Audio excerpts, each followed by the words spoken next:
At every level of our nation's Department of Justice, my colleagues and I are firmly committed to protecting the voting rights of every eligible American. Now, unfortunately, when it comes to exercising this fundamental right, many individuals and communities face significant obstacles. And this is particularly true among American Indian and Alaska Native populations. All too often, tribal communities must contend with inaccessible polling places, reduced voting hours, and even requirements for mail-in, English-only ballots in places with low literacy rates and limited English proficiency. In some areas in Alaska, for example, state election officials have engaged in precinct realignment practices that combine two or more geographically isolated Native communities that are accessible to one another only by air or by boat. For some voters, this means that casting a ballot would require them to cross a body of water or a mountain range that's impassable on a snowy November election day. Now, let me be very clear. These conditions are not only unacceptable, they are outrageous. As a nation, we cannot, and we will not, simply stand by as the voices of Native Americans are shut out of the democratic process.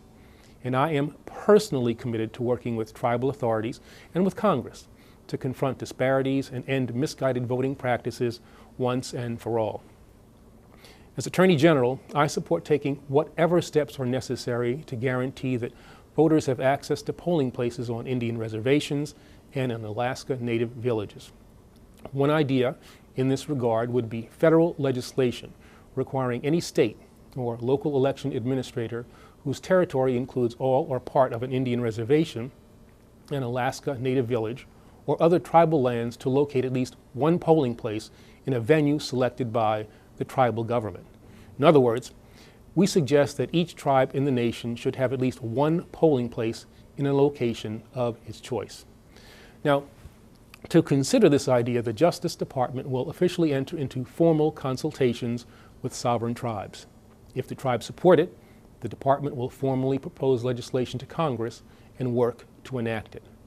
For decades upon decades, American Indians and Alaska Natives have faced a distinctive history of discrimination that has adversely affected their right to vote.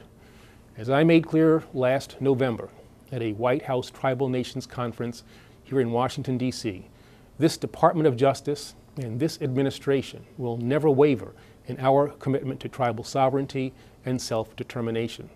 Today, we're taking a critical step to make good on that commitment, and we are reaffirming our dedication to expanding the ability of Native peoples to exercise their most fundamental rights, to chart their own courses, and to build the better and brighter futures that they and their children deserve.